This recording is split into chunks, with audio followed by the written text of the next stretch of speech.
অতীতে যে সমস্ত ছোটোখাটো আপনার একটু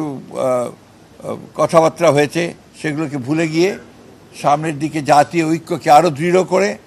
এবং যেটা বলা হয়েছে আপনার সমস্যাগুলোকে সমাধান করে নিয়ে আমরা যেন অতি দ্রুত একটা নির্বাচন, যেটা বলা হয়েছে ফেব্রুয়ারির মাঝামাঝি সময়, সেই নির্বাচনে সুষ্ঠুভাবে সুন্দরভাবে যেতে পারি এবং জাতির যে আকাঙ্ক্ষা সেটা পূরণ করতে পারি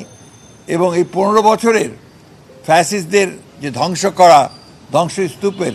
মধ্যে যে স্ট্রাকচার, যে কাঠামো, সেই কাঠামোকে নতুন করে গণতান্ত্রিক কাঠামোতে আমরা রূপান্তরিত করতে পারি। এই বিষয়টা সবচেয়ে গুরুত্বপূর্ণ যে আমরা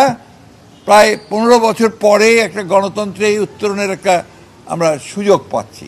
গণতন্ত্রের যে ট্রানজিশন টু ডেমোক্রেসি, যে কথাটা আমি বারবার বলেছি, সেটাই একটা নিশ্চিত আমরা সেই দিকে এগিয়ে যাচ্ছি। আমি এই সঙ্গে আজকে সত্যিকার কথা বলতে কি সবচেয়ে বেশি স্মরণ করতে হয় আমাদের সেই সমস্ত শহীদদেরকে যারা জুলাই আগস্ট মাসে তারা অধিকার আদায়ের জন্যে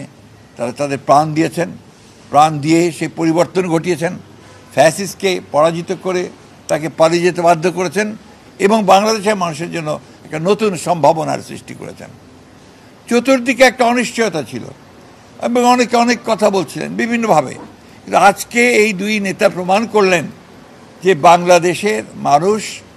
এখনও প্রয়োজনের সময় ঐক্যবদ্ধ হতে পারে এবং নেতারা নেতৃত্ব দিতে পারেন এবং সেই হিসাবেই বাংলাদেশের মানুষ সামনের দিকে এগিয়ে যাবে। একটি কথা আমাদের সবসময় মনে রাখতে হবে যে গণতন্ত্র কিন্তু একটা দিনের ব্যাপার নয়, গণতন্ত্র হচ্ছে একটা চর্চার বিষয়, এটা একটা কালচার, সেই কালচারটা আমাদের মধ্যে গড়ে তুলতে হবে। সারাক্ষণ একে অপরকে বকাবকি, গালিগালাজ, আপনার সোশ্যাল মিডিয়াতে বকাবকি, অমুকখানে বকাবকি না করে আসুন আমরা সবাই একসাথে একযোগে জাতীয় ঐক্য সৃষ্টি করে আমরা দেশকে পুনর্গঠনের জন্য, নতুন বাংলাদেশ গঠন করবার জন্য এগিয়ে যাই।